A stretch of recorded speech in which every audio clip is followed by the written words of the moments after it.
Good evening and welcome to the Burbank Park and Recreation Board meeting for Thursday, May 14th, 2026. Could we all please rise for the flag salute?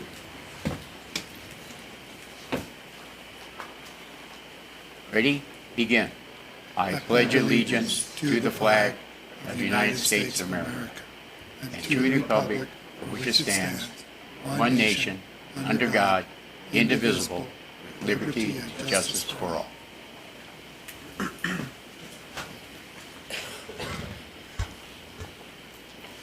Thank you.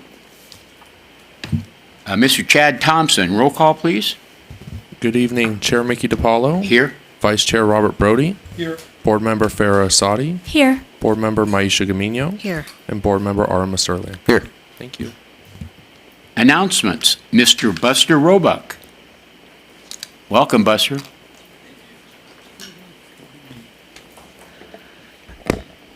Good evening, Chair DiPaolo and members of the board.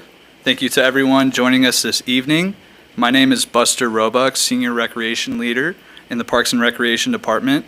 Tonight, I have the pleasure of sharing the department's program announcements and updates. Please begin the slideshow. Dig Burbank. Join the Dig Burbank volunteers on May 16th at 8 a.m. as they help care for our parks and keep our community beautiful. Lend a hand while meeting new people and make a positive impact right here in Burbank. All ages are welcome and tools and supplies are provided. Learn more at www.burbankca.gov/Dig Burbank. Water Safety Swim Day. Looking for a fun way to kick off summer? Join us for Water Safety Day on Monday, May 25th from 10 a.m. to 3 p.m. at the Verdugo Aquatic Facility. This free event is open to all ages and includes activity pool sessions, main pool recreational swim, water safety activities and resources, plus games, music, and fun for the whole family. Visit burbankca.gov/aquatics for more details. We hope to see you there. Memorial Day Ceremony. Join us for a Memorial Day ceremony on Monday, May 25th, 2026 at 11 a.m. at the McCambridge Park War Memorial as we come together to honor and remember the brave men and women who served our country. Guests are encouraged to arrive early and enjoy a special pre-ceremony concert by the Burbank Community Band beginning at 10:15 a.m. and a condor flyover at 11:05 a.m. Wild Creatures Walk. Step into the great outdoors and discover the amazing wildlife right here in Burbank. Join us on May 31st from 11:30 a.m. to 12:30 p.m. for a docent-led hike where you'll learn about the Verdugo Mountains and the animals that call these trails home. This family-friendly adventure is a great way to explore nature and see the mountains from a whole new perspective. Register today at www.burbankparks.com. California Adopt a Pet Day. Mark your calendars. The Burbank Animal Shelter is joining California Adopt a Pet Day on Saturday, June 6th. All adoption fees will be waived for the day, made possible by the generosity of the ASPCA. Come find your new companion. Visit the shelter on June 6th at 1150 North Victory Place to adopt your next best friend. Adoptions will be held from 10 a.m. to 5 p.m. Summer recreation classes. Discover something new this summer with Burbank Parks and Recreation. Explore exciting recreation classes in sports, arts, martial arts, music, and so much more for kids, teens, and adults. Resident registration is now open. Open registration starts May 19th. Visit burbankparks.com to register today. Compass Tree Park Call for Artists. Calling all artists. The Compass Tree Park Call for Artists application period is now open. Submit your application for a chance to contribute to this exciting Burbank public art opportunity. Applications are due June 25th, 2026. For more information and application requirements, visit burbankca.gov/app. Follow us. Follow us on Facebook and Instagram to stay up to date with the latest Parks and Recreation programs, events, and updates. Thank you. This concludes the department announcements.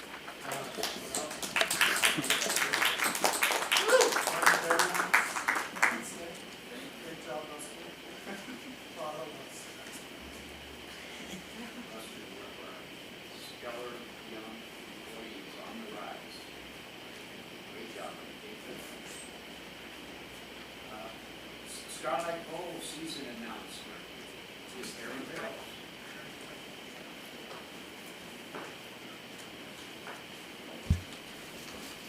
Ms. Erin Barrows, Starlight Bowl.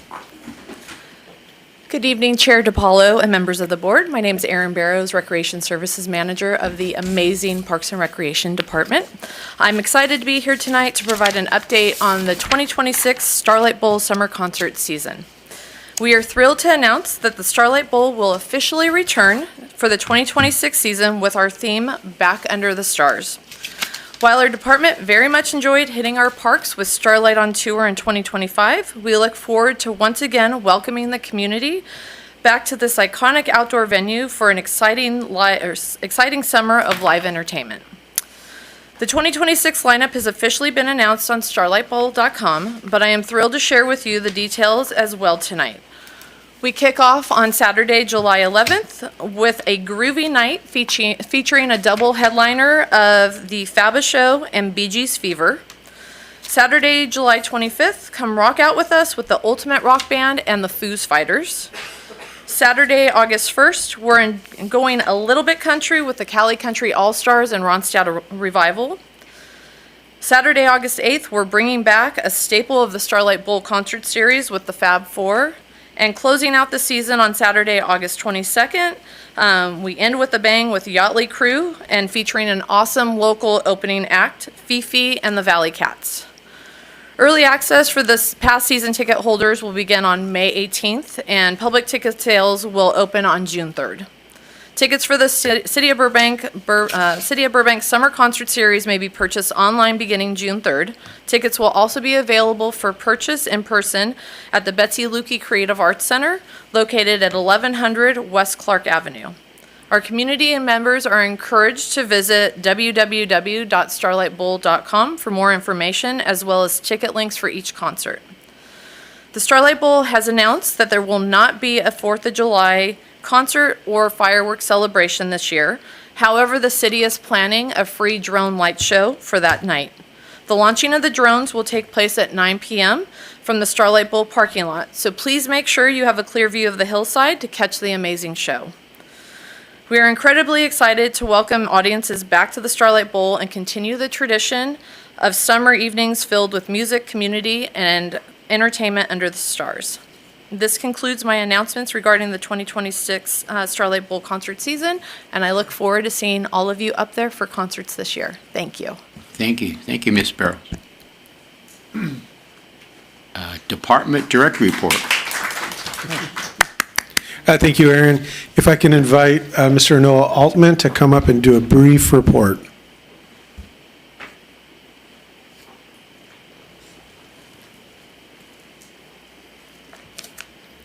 Good evening, Chair DiPaolo, members of the board, Noah Altman, Recreation Services Manager, and I have some exciting news.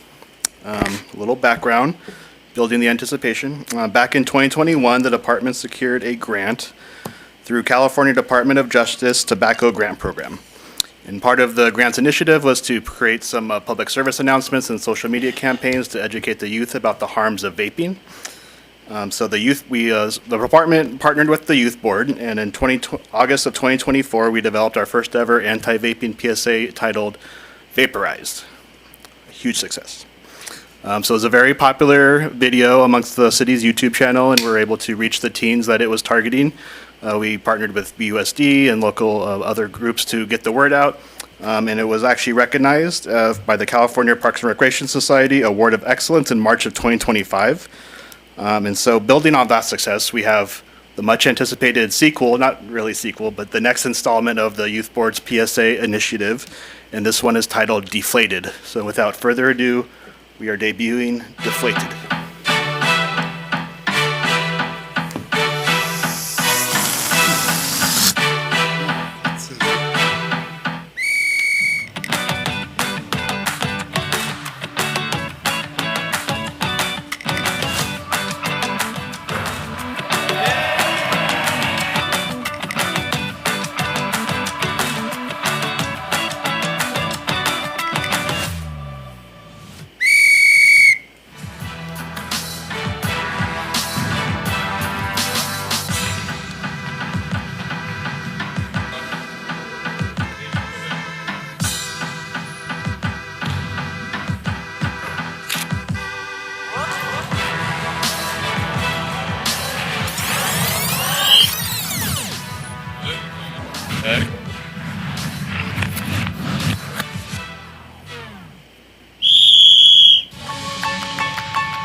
just Aiden, want, was that you?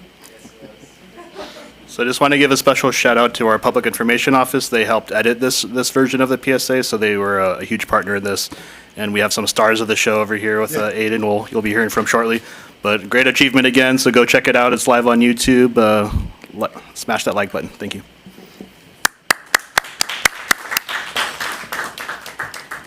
Thank you, Noah. Now, let's see, it's time for our public comment section. Now's the time for general public comment. For members of the public who are in person and wish to speak, please present a completed general public comment card to the recording secretary. Any person speaking during general public comment may address the board to any matter related to the Parks and Recreation Board. Comments are limited to 3 minutes per person. In order to promote fairness, please stay within your maximum allotted time of 3 minutes. The timer is available on the podium to help the speaker keep track of how much time is left. So please state your name for the record. I also encourage you to call in during the general public comment period at 818-238-3335. Callers will be placed in a queue until all in-person comments have been received. For callers, please remember to lower the volume on your TV or computer and take your phone off speaker when you deliver your public comment. At this time, we will begin with in-person comments. The first speaker card I have is Mariana Walton. Good evening. Good evening, members of the board. My name is Mariana Walton. I have two essential points for the record. First, regarding the April 9 minutes. Since we all reached a positive consensus on the 81-degree target last month, I'm respectfully asking that the minutes reflect that specific number so there is no confusion in the future. This can be included in today's meeting minutes. This ensures that the agreement made by Mr. Chavalos and supported by the board is documented. Assistant Director Diego Ceballos has been an integral part of Burbank's aquatics leadership since 2016. He perhaps knows more than anyone that maintaining 81 to 82 degrees was the operating standard. Having swum at Verdugo and McCambridge for 36 years, I know firsthand that 81 to 82 degrees was a consistent operating standard for decades. I'm asking that to maintain that proven success. I have submitted also supplemental comments to Mr. Thompson, and I appreciate his prompt confirmation that these records have been received for today's meeting. I respectfully ask that the written communication section to be updated to reflect that, so this data is properly archived for transparency. I followed the director and board instructions and coordinated successfully with aquatic supervisor Kesem Talbot, and the pool is hitting that mark.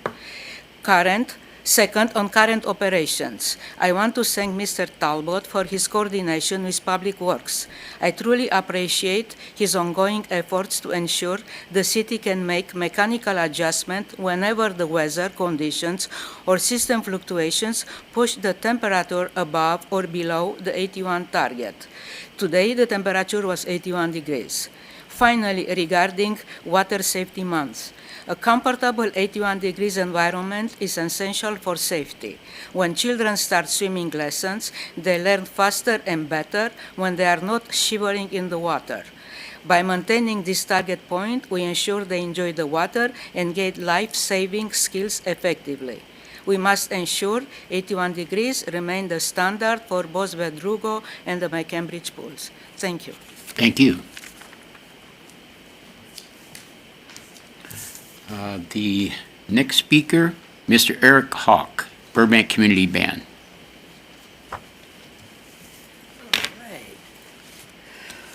Well, hey, and a very pleasant good evening to the wonderful members of the Burbank Parks and Recreation Board, terrific city staff, and others who've taken time out of their evening to participate in tonight's meeting. My name, again, for the record, is Eric Hawk. I'm the current president, board of directors of the Burbank Community Band. Last month, on Saturday, April the 11th, the Burbank Community Band held its annual spring concert, Milestones of Freedom, celebrating the 250th anniversary of the signing of the Declaration of Independence, as well as the 175th anniversary of California statehood and the expansions of freedoms and civil liberties over time through struggle and organized protest. In addition to the concert, there was a fun pop-up art show and community festival event in the courtyard just outside of the auditorium. I emphasize this as both the concert and festival really happened because of the great cooperation with local artists coordinated through the Burbank Cultural Arts Commission, as well as a terrific community arts grant that covered many of the expenses associated with the band's biggest event. So thank you very much for the opportunities therein. Next, I should speak briefly about the Burbank Community Band's final performances of the 2025-2026 season. The band will perform on Monday, May the 25th at 10:15 a.m.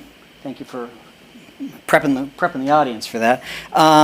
As part of the City of Burbank's Memorial Day ceremony, the band will revisit a few pieces from its Milestones of Freedom concerts, such as the Suite from Hamilton and California Here I Come, but we'll also introduce some wonderful new pieces, such as Victory at Sea by Richard Rogers and John Williams' Liberty Fanfare. Prior to the Memorial Day performance, the band will also perform its Memorial Day set on Friday, May the 22nd at the Jocelyn Adult Center, 1301 West Olive Avenue, and that'll be at 10:30 in the morning. Both of these will be free performances and open to the public. If you have not made it out to a Burbank Band performance as of yet, or would like to see us again, please come out to one or both of these fun shows. Again, that's Friday, May the 22nd at Jocelyn Adult Center, 1301 West Olive, starting at 10:30 a.m., and Monday, Memorial Day, May the 25th, McCambridge Park at the corner of San Fernando Road and Amherst Drive, starting at 10:15, just ahead of the city's principal Memorial Day ceremony. Would love to see y'all there, and certainly an honor for our band to continue to be part of the city and be able to perform as part of the Memorial Day ceremony. So thank you all very much. Good evening to you. Thank you, Mr. Hawk.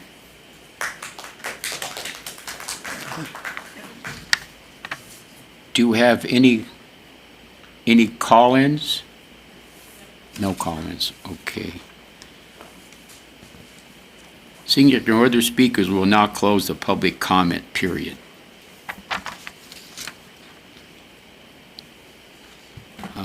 Any questions or comments from board members regarding? Just a couple of really quick ones. Eric, as always, thank you for gracing us with your presence and always giving all the updates and letting the community know about all the great stuff the Burbank Band is doing, so thank you for that. And really just wanted to thank everyone between the board, the staff, apologize, Ms. Walden, is it Walden? I'm glad it all worked out. I love to see like that collaboration and that you came here through the right process. Diego, Chad, I can't remember the gentleman's name at the pool. Everyone was kind of worked collaboratively in a positive way to make it work. So just great update to hear all that kind of come together. So thank you to everyone that were able to do it. And if other people have issues in the community, challenges, that's a great example of the right way to go about it. And they usually, one way or another, they get solved. So thank you for that, and I appreciate you coming in here and updating everyone. So glad it all worked out. Yeah, thank you both. Mrs. Walton, continue to enjoy the pool at Verdugo, and best of health and fitness to you. Okay, let's see, the next, written communications, Mr. Savalos. No written communications received this evening. Okay, now is the time for my colleagues on the park board. Any comments on liaison assignments or any other comments? Seeing none, we'll move on to new business. The first on new business is Youth Board Annual Report 2025-26. And Mr. Buster Roebuck.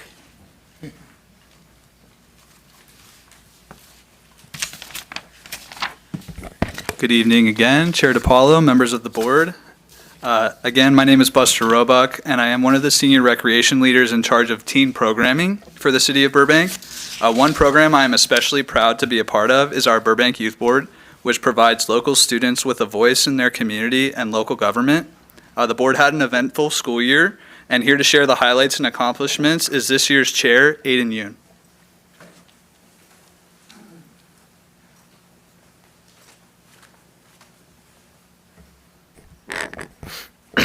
Good evening, ladies and gentlemen. My name is Aiden Yoon, and tonight it is my privilege to provide you with an overview of the accomplishments of the Burbank Youth Board over the past year. Please begin the PowerPoint. Our board is composed of 17 representatives from Burbank middle and high schools. This year, 10 members serve as school representatives and the remaining 7 serve as at-large members.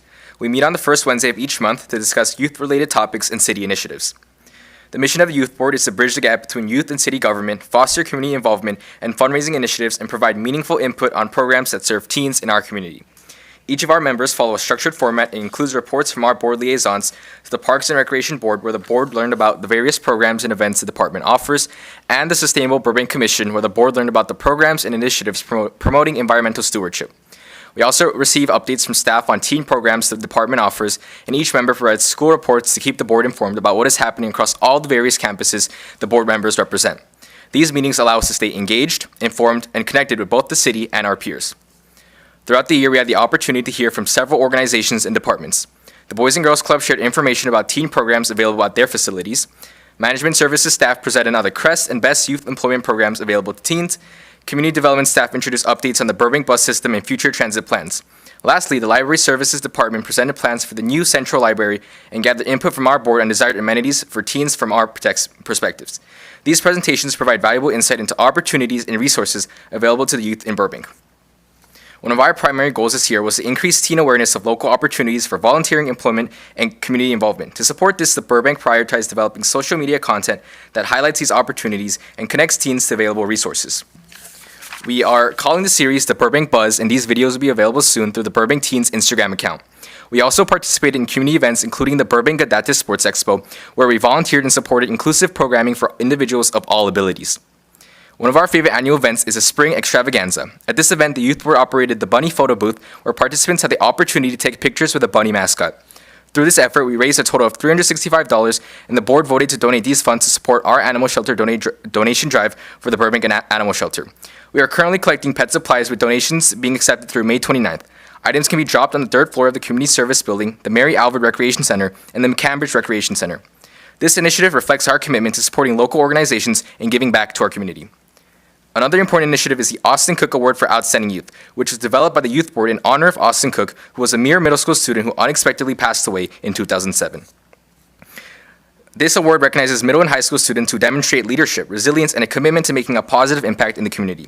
This year's recipient was selected by the board and will be recognized at the City Council meeting on May 19th. In conclusion, the 2025-26 Youth Board has demonstrated a strong commitment to leadership, service, and community engagement. From participating in community events to developing new outreach initiatives, we have worked to strengthen the connection between youth and city government. I am grateful for the opportunity to serve as chair and proud of absolutely everything we have accomplished as a board. Thank you so much for your time, and we are happy to answer any questions. Thank you. Good job. Good job. Man, I had brown hair when that started. Talk about Burbank Buzz. You go, Aiden. Thank you so much. Chukamida. I have a comment. I've had the privilege of being the liaison to the youth board and really impressed by all of the amazing work that you've done, that the team has done. I'm really proud and just optimistic that we have such smart, caring, civically engaged youth in our community. So thank you for all your hard work. Yeah, thank you to you for always showing up. We really appreciate your input at the youth board meetings. Thank you, Aiden. You're a fine young man. Thank you very much. Great job. I have a question real quick. My daughter's gonna start middle school next year. How do the people find out about it? Do you guys show up and announce about it? How do people, when they're getting to middle school, learn about it or express interest? Just curious how that works. So specifically for middle school, primarily it is mainly our school representatives that are selected by the schools, although middle schoolers are allowed to apply for our at-large positions. It doesn't happen often, but last year we did get some from St. Robert Bellarmine School that were middle schoolers that wanted to try and be at-large members. So we do promote through Burbank Teens as well as the CTE days at each school. We go out and we promote every single program that we have. But the core is high school, man. That's correct. Got it. But we do have a rep from each middle school in Burbank. Yes. Okay, thank you very much. Wait, sorry, one last question. Can you repeat where folks can drop off items until May 29th? The 3rd floor of the Community Service Building, Mary Alvord Recreation Center, and McCambridge Recreation Center. Thank you. Great, thank you very much. Great report. So,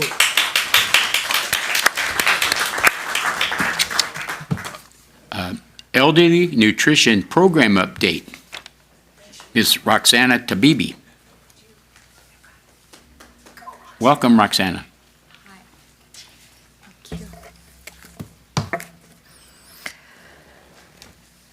Good evening, Chair Tupolo, members of the board. Sorry. My name is Roxana Tabibi, and I have the privilege of serving as a social services supervisor for senior nutrition program on our great Park and Recreation Department. Tonight, I would like to provide you with a brief update about our program.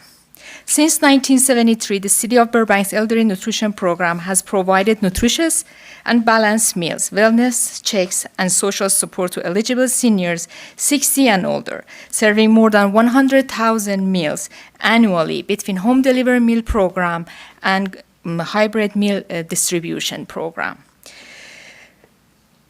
The program helps the seniors stay healthy, independent, and connected in a safe and supportive environment. In May 2022, the Los Angeles County approved the implementation of the hybrid congregate meal distributions for the city of Burbank. It means that we offer the program to dine in and also for grab and go in 5 days per week for dine in and 2 days for grab and go. These changes happen to meet the demands of the participants in order we can serve more and provide the needs that they have. These hybrid meal distributions offer at 3 sites that we have. One is at the Joslin Adult Center, my Cambridge Recreation Center, and also at Tuttle Senior Center. Of course, the donation is same, and people are very happy about grab and go program that we offer recently, that we have recently. The home delivery meal program provides nutritious meals 7 days a week to homebound Burbank residents aged 60 and older. Meals are delivered by city staff via the city vehicles or our great well-trained volunteers who are registered in Burbank Volunteer Program to ensure safe food temperatures and compliance with all Los Angeles County and Health Department. Meals are prepared by Trio Community Meals, that is one of approved Los Angeles County caterer. The program has historically relied on federal and state funding to offset its approximately $2.1 million annual cost, which has increased due to rising living expenses. The city receives approximately $690,000 annually from county funding and $382,000 to $630,000 from MOCA funding, which is Modernizing Older California Act funding. However, recent federal cuts have significantly reduced overall support, resulting in fiscal and service impacts in fiscal year 25-26. In November 2025, the department was notified by county that there was very limited additional funding would be available, requiring immediate huge reduction in meal services. The program developed operational and administrative plan to extend available funding over additional months, including effective January 1st, 2026. The program was limited to Burbank residents only. A total of 145 non-resident participants were notified and transferred and provided other agencies and cities in order to receive the same services. And county helped us to provide these agencies. Now, also new resident enrollment for HDM, home delivery meal program, and hybrid meal distribution were also paused, resulting in a wait list for eligible Burbank residents in both programs. When we say about wait lists, it varies based on month and month because sometimes clients, they decline to stay on a wait list, and that's changed the number of wait lists that we have in our list. 48 Burbank residents are currently waiting for services in both hybrid, congregate, and home delivery meal program. In late February 2026, the program received 48 emergency food vouchers from Los Angeles County Department for waitlist clients only. Each voucher is valued at $100 and is valid for 6 months for use at participating food and grocery stores. All vouchers were distributed to clients to the wait list, and required documentation was already submitted to county. The service levels due to cutback of funding. January 2026, 6,480 congregate meals served for 487 clients. For home delivery meal program, we served 2,497 meals for 124 clients. However, in February 2026, after reduction happened, 4,657 congregate meals served for 343 clients. 2,035 home delivery meal programs served for only 105 clients. Over 163 fewer seniors served versus prior fiscal year. The program developed and proposed administrative strategy in collaboration with the Finance Services Department at the City of Burbank and County to stretch allocated funding and implement creative funding for cash match requirements that successfully extended available funding for several months, but not through June 2026. Despite the county's initial indication of limitation of funding, the staff successfully secured additional funds. We received 2,100 one-time county funding, which is approved in March 2026. We also received 87,500 MOCA funding in March, which is pending to council acceptance. This funding allows the program to sustain meal services through June 2026 at the reduced client level that we have right now. However, it provides only short-term relief for fiscal year 2025-26. And it's not sufficient for long-term due to the rising cost and declining external funding. The program is increasingly reliant on City General Fund to maintain operations for the future.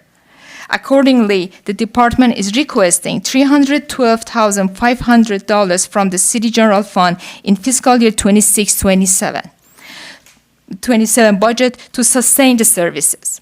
Without additional support, service reductions of up to 50% may be required, affecting meal frequency, delivery days, and client access. That means that fewer weekly meals could be offered, reduced home delivery days could be offered, or limited or no weekend services for home delivery meal program clients. Replacement of fresh meals with frozen meals, which is a little cheaper than fresh meals, is the optional. Demand for senior nutrition services continues to grow as living costs rise, and any reduction would severely impact high-risk seniors who rely on these programs for essential nutrition and social supports. As advocates, we have a responsibility to ensure no senior goes hungry. We are also receiving urgent calls from individuals experiencing severe food insecurity and loss of SNAP benefits, while not all are Burbank residents, but they are all affected. Even one meal can make critical differences for vulnerable seniors. The department is committed to actively pursuing fundraising opportunities and will continue working closely with the county to secure any additional grant funding that becomes available. External funding and fundraising efforts will supplement, but not replacement, core city funding. This concludes my updates about senior nutrition program, and I would more than happy to answer any questions you may have. Any question? Well, gosh, thanks. That was the most depressing. Thank you for that very excellent report, but I'm such a fan of our meal program. That was really a very, very sad state of affairs. What is the cost for the lunch currently? for a senior to, is it It's a donation. still $1? It's based on donation right now, but the donation is not the fee for the meal. Is voluntary contribution, and we can refuse any meals to any seniors who cannot afford. But each meal that we pay to the caterer is like $6.45. It's based on home delivery style or is congregate meal program. Gee, I'm And- always bragging about this program. Yes. I'm heartbroken about this lack of funding. What was the general fund contribution before the cuts? Was it zero? No, it was like because we have to have a cash match requirements by county, and in last few years we tried to reduce the general funds contribution to the program, and last fiscal year successfully it was like 20%, 30%, which is meet a little above of cash match requirements, which was very great. However, this fiscal year, current fiscal year 25-26, we faced with really huge challenges that if we didn't come up with this plan, administrative plan, to stretch the funding until March, April, until we receive the OTO funding and also additional MOCA funding, we wouldn't have any funding to serve or to pay for the meal costs. So what, because I know you said that there's going to be a request from the general fund for this year coming up. Yes. Of 300-something thousand. 312,500, yes. So what was it last year? The general We didn't fund? have that. Oh, wow. Yes, we didn't have that. Majority of funding, like 85%, 80% was covered by grant, by federal grant, but different sources of grant. Oh, so heartbreaking. Yes. So are we turning people away at the senior center? We have wait lists right now that actually it's very interesting. I should add that we're monitoring our numbers of meals that serve very closely with county, and we realize that we have some funding available that we could add some of our wait lists clients that they are in hybrid meal distribution, like 14 clients, and also 3 clients from home delivery meal program, which is very great. But of course, it's really heartbreaking that we see that was the decline with our program. And we made a decision based on county requirements for home delivery. We goes based on high risk factor for the clients, and also for hybrid meal distribution, we go based on first in, first serve. Whoever sign in as a wait list, we sign them up. Gee whiz, this is just a program that we all take such great pride in. Maybe this is something like Leadership Burbank could adopt the meal program as their signature thing for a coming season, because I live by the Jocelyn Center, and I know how many seniors are so welcome for that meal. Yes. And it's heartbreaking to think that these county cuts, I guess they've come from the top. Yes. These Unfortunately, budget cuts, that's their situation. And we don't know for next fiscal year and for future how much we're going to receive that we can plan, but we're just trying to be a little proactive just to see if we could do some fundraising, maybe, for a future, that's going to help too. Well, I very much appreciate you bringing this board up to date on that. It's news to me, and it's just a program that I so value for our, especially for anyone that's food Yes, insecure in this exactly. town. And it's so well run. I see those lunches served, and I'm bursting with pride when I watch people enjoying them at the Jocelyn Center. So anyway, thank you. I hope we can turn this around somehow. Sure. Thank you then. I have a question as well. I'm sure you guys are probably exploring this, but is there an opportunity to have some sort of, partnership or, I don't know, some kind of arrangement with a company that does do catering, that maybe they need tax breaks and they can donate some meals on on their end? I don't know. I obviously a lot of businesses are hurting too, but if it is something that could be maybe a tax break for them for charitable contribution, are you guys exploring anything like that? Actually, this is really great idea. However, county doesn't let us. We have to follow and select the caterers who they are on the caterer approved list. There's a list that they have, and only based on requirements that they met, with dietary guidelines and all of the standards that we have to select through them. Yeah, but that's a great idea actually. If we could do that. No one should go hungry. Exactly. I appreciate all that you're doing. I really hope the city approves this from general funds so we continue to support our seniors with fresh, nutritious meals, and I look forward to the next update. Thank you. I'm looking forward to that. Thank you very much. Thank you. One quick thing, is our, Catherine Barger, she's terming out or she has termed out as far as the LA County Supervisor? She's still, Yeah. she's still in elected office. I think that it would be a good idea if we could possibly contact her and, let her know our predicament. I'm sure she knows. But this would be kind of a footprint she could leave because this program's important. I'm speaking from a personal, I remember my mom was on this and she looked forward to that every day. She was grateful for the meals, but most things she liked was the social contact. Because she just didn't want to go out in her last few years of her life. But she looked forward to all those nice people coming over, delivering her meals. That's important. I was in on the ground floor of these meals when they started in the early 70s at McCambridge Park. And we would have 200 people there dining, congregate meals. And then Jocelyn Center was built and they started going back and forth between the two. And now McCambridge still has a little bit of people coming, right?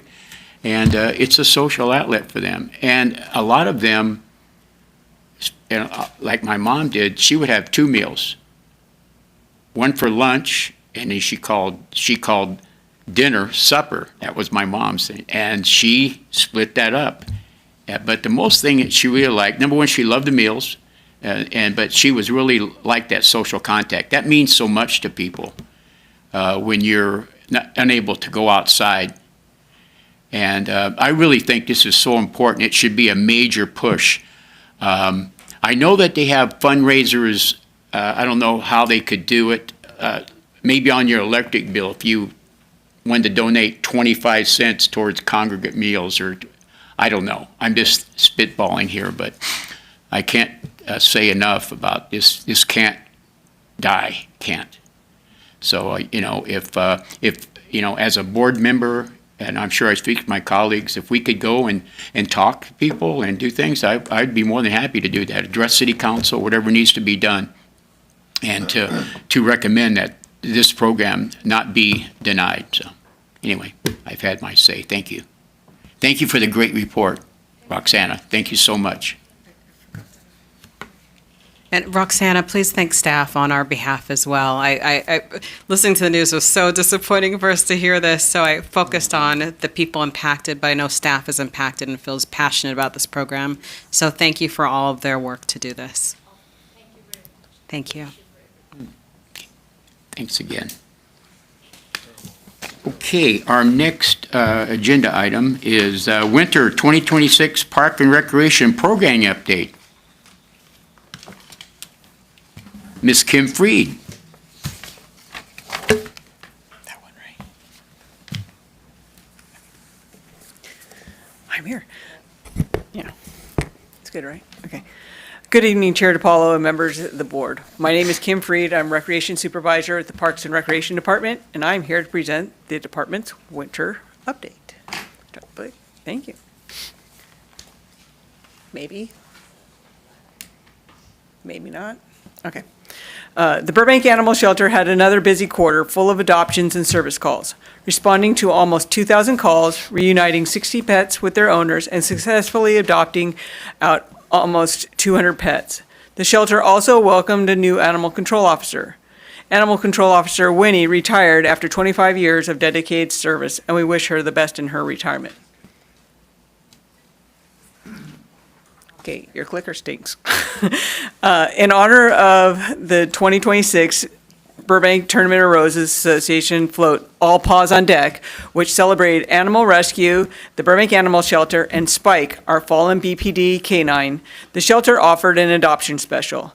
During the 50% off adoption fees event in January, 10 dogs, 21 cats, and 3 rabbits found their homes. Next. The Betsy Lukey Creative Arts Center had another fabulous quarter. January featured Kevin McCants and Karen Rosa showcasing their artwork in a variety of mediums. Next. February and the Glendale Art Association showcased their work and their membership highlighting a variety of mediums such as oil painting, pastels, and photography. Click. March featured our very own Fine Arts Federation membership. All the exhibit openings occurred on the first Friday of each month and were very well attended. Click. Phase 10 of the Burbank Arts Beautification Program, Art Locally, has kicked off this spring. This phase encompassed 7 new boxes that will span over San Fernando Boulevard and First Street in downtown Burbank. Click.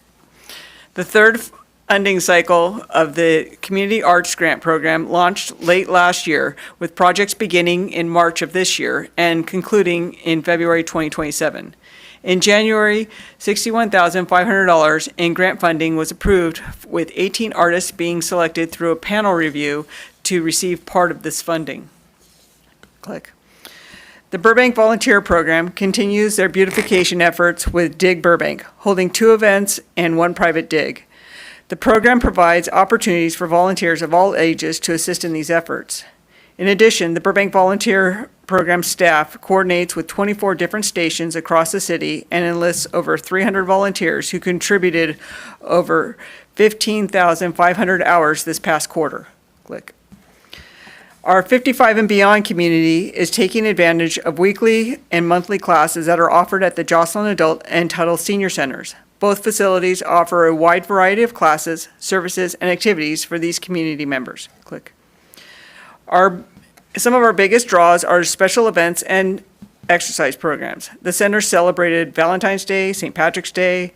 These very active centers offered a combined 775 activities and attracted 9,200 participants. Click. Looking for some fun outings with fellow older adults without having to drive? Join one of our senior day trips. These excursions are thriving. We offered 4 fun-filled adventures this past quarter.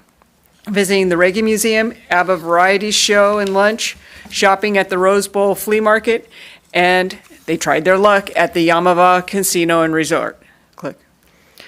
The Burbank Nutrition Services continues to make valuable impact for our seniors with both the grab-and-go and home-delivered meals programs, as you heard earlier this evening. The nutrition team continues to do a phenomenal job ensuring our older adults receive nutritious lunches and provide valuable nutritional education for our participants. Click. Over 800 youth were very happy to participate in our annual Egg Extravaganza event this past March. Participants had the opportunity to hunt for eggs in one of our 5 age-appropriate hunts, seeking those special prize eggs. They could also play a variety of games, visit with community-sponsored booths, and visit with a very special bunny, courtesy of the Burbank Youth Board. Click. Our Burbank teens had a variety of leadership programs to participate in. The Youth Leadership Program was held their graduation in March. 5 of their participants shared powerful reflections of their experience and were able to celebrate with their friends. Click. The Burbank Youth Board focused their main goal on developing a video series through their Instagram account and highlighting organizations that offer resources and opportunities for teens. As mentioned before, the Youth Board played a prominent role in our extravaganza event and our bunny booth. Click.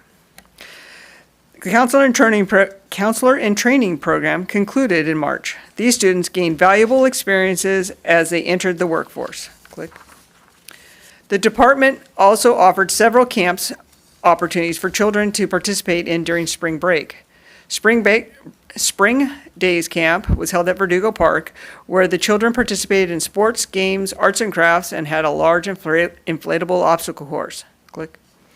Stout Canyon Nature Center offered a nature option for where participants could participate in hikes, games, and scavenger hunts. Campers also enjoyed a field trip to the El Capitan Theater to see the movie Hoppers. Click. Our very popular Summer Days Camp registration took place in March, and all 4,100 spots throughout our 6 camps were filled in minutes. The summer camps generated $700,000. As mentioned in previous meetings, the department kicked off our adaptive hiking program, and it continues to gain traction. A representative from the Rolettes wheelchair dance team and a wheelchair tennis athlete took the chairs for their inaugural ride. Click. The Nature Center also celebrated their 25th anniversary. The event featured historical photographs of the original construction and opening reception. Activities for this landmark celebration included nature journaling, plant pigment painting, and a community mural. Click. The annual Burbank Adaptive Sports Expo took place in February and continues to grow each year. Click. All of their amazing accomplishments were outlined in the March presentation to the board. Click. The recreation and summer camp fair took place at McCambridge Park and was well attended. This event showcased a variety of camps and programs our department offers. More than 250 attendees explored the over 35 exhibitors' booths and brought the park to life with hands-on activities, games, and demonstrations. Click.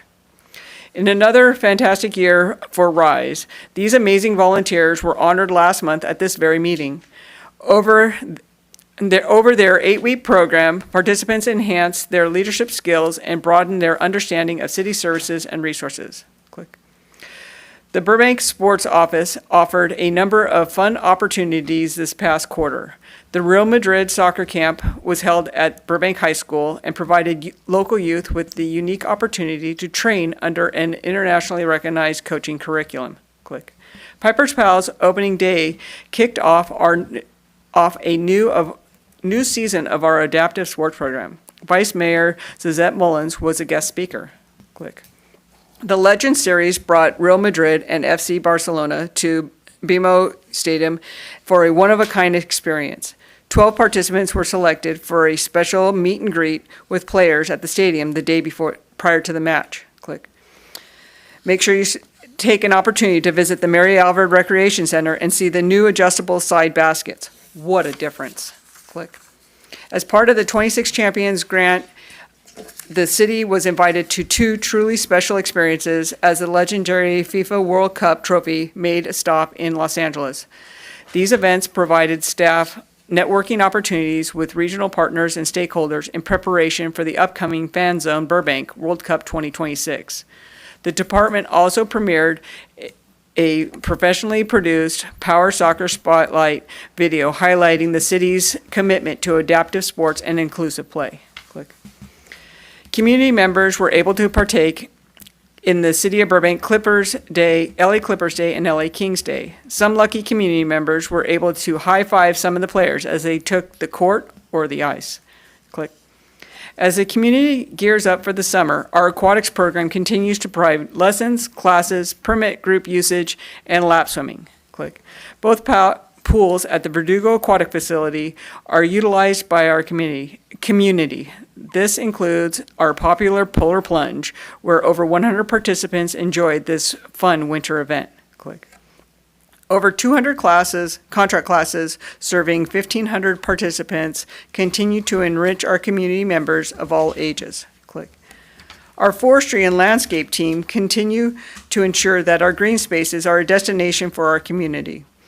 This mighty team continues to maintain our parks, service our trees, responded to 56 service calls, and planted 184 trees. Also, the urban forest management draft was completed for the department to review. Click. The PASS program has 42 new enrollees, which brings the total to a number of 816 participants. This quarter also saw 78 new registrations for classes and programs through this program. Click. As you may have seen on city social media, filming in Burbank is going well. There were 7 permits issued this past quarter for a variety of filming events. This generated over $14,000 in revenue. Click. This concludes my presentation of the department's highly productive winter 2026. Our department is committed to innovation, inclusivity, and continuous improvement to ensure our parks, programs, and public services adapt to the city's evolving and diverse population. I look forward to seeing all of you enjoying some of our programs and services. I'm more than happy to answer any of your questions you may have or call on some of my amazing colleagues if I don't have the answer. Well, first off, amazing how many events you all had in different areas and arenas. So thank you for providing all of that for the community. That's really great. And then I have a question. It looks like there were 7 permits for filming. Is there a plan, and I know with our prior mayor now being on the film commission and being more involved with that, for Burbank to become even more friendly to giving permits and making it easier for filming? Yeah, I'm going to go to my illustrious colleagues on that one. I just get the emails going, can they use your parking lot? Yes, they can. Hi, good evening. Grace Coronado, one of the assistant directors for the department. As a city, we have a collective effort called Film Burbank, and the Burbank Police Department is heading it with the Public Information Office. And to your point, we really value filming, and we want to retain filming in Burbank, but also regionally, Los Angeles, and furthermore, beyond that, the state. We do understand that the state has some grants for filming, but internally, one of the things that we're taking pride in is that we did not increase fees across the board. So for the upcoming budget, so we maintain our fees at the same level that we have currently. We have great communication amongst all the departments, so we try to streamline the process as well.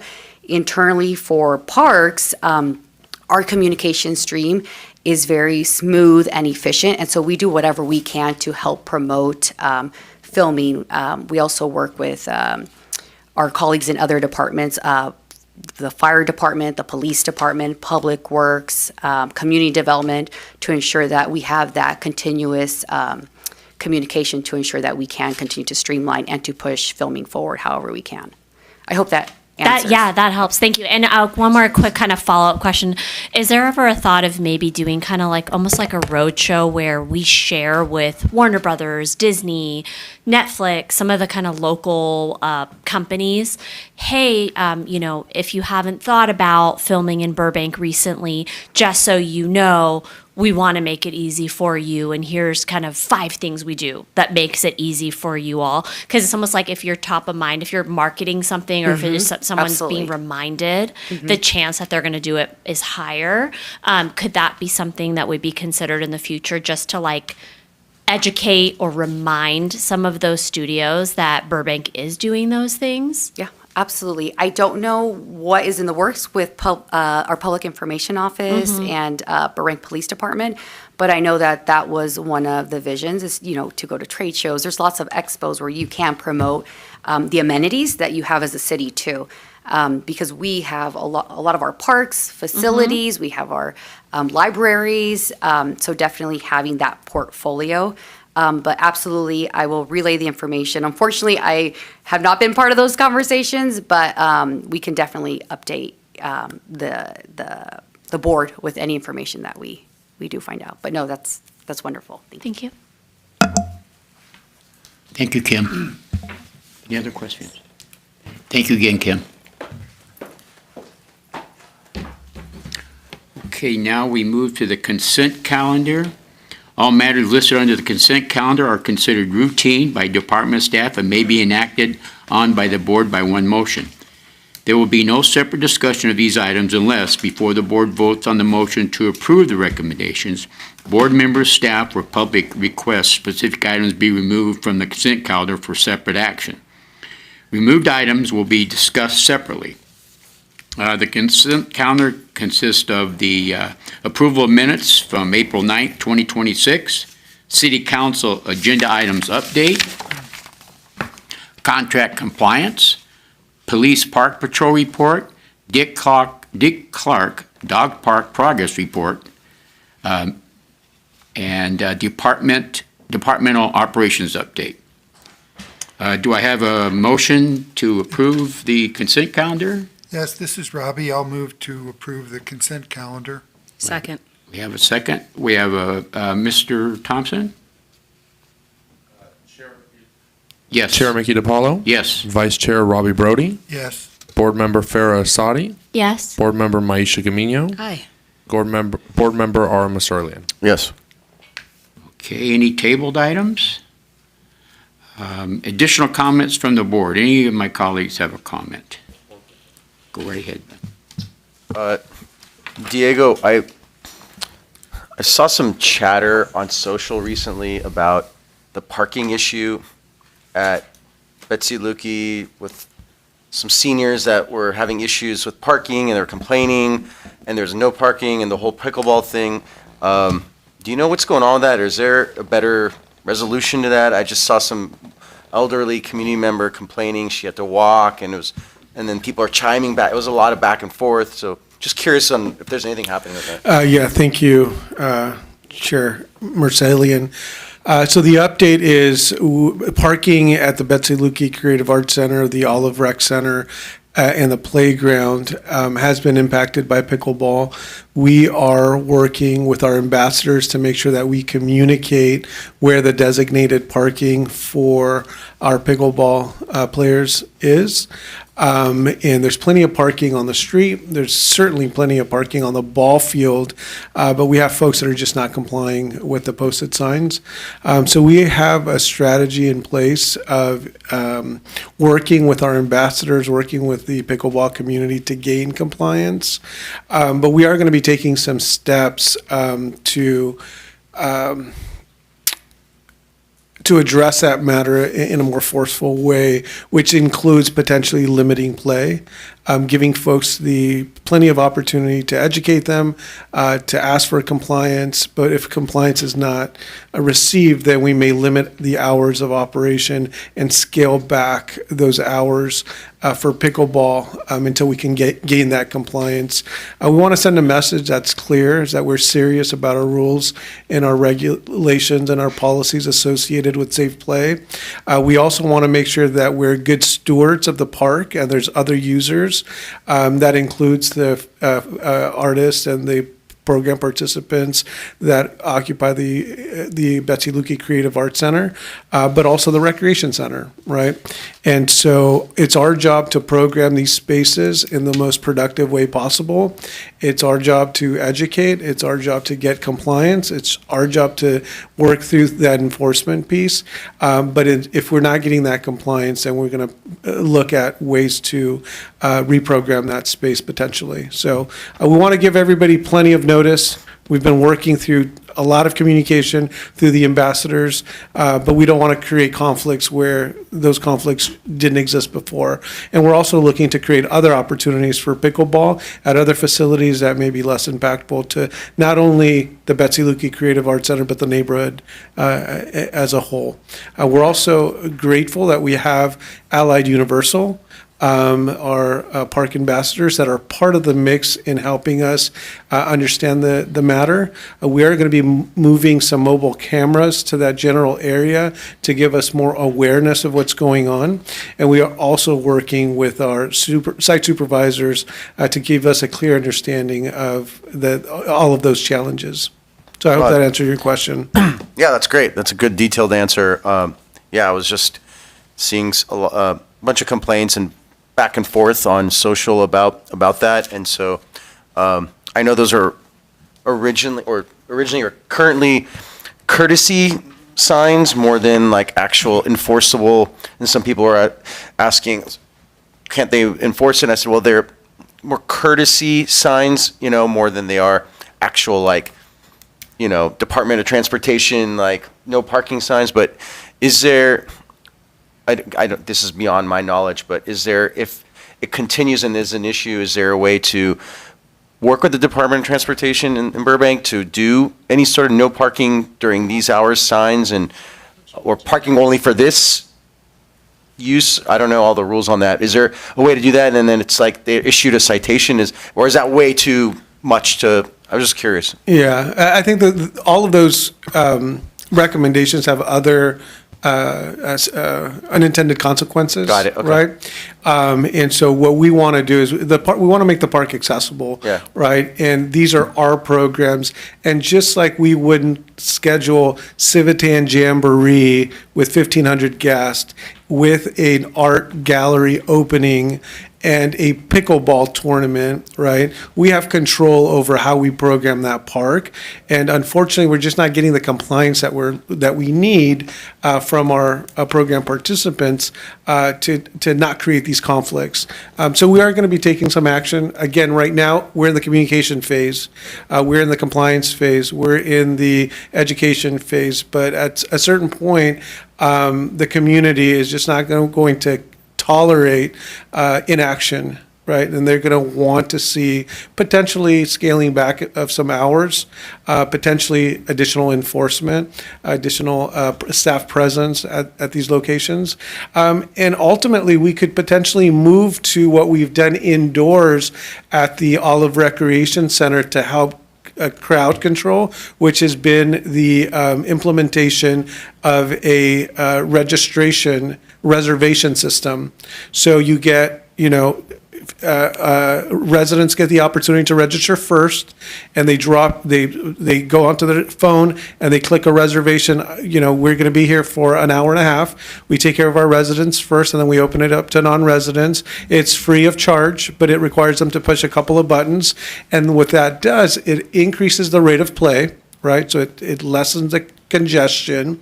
It gives folks a more pleasant playing environment, and then it limits the impact to the park with parking, folks waiting in the lobby, folks waiting for 45 minutes and not wanting to be there for that extended period of time to play.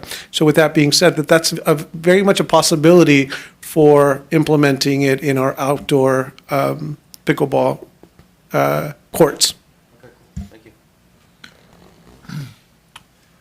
I just have a couple quick things. The first one is, and Diego, I don't know if you know it, at the last board meeting, I had asked, is there any way to get kind of an email blast on a regular basis about what's happening so I can calendar those things and make sure that I can go?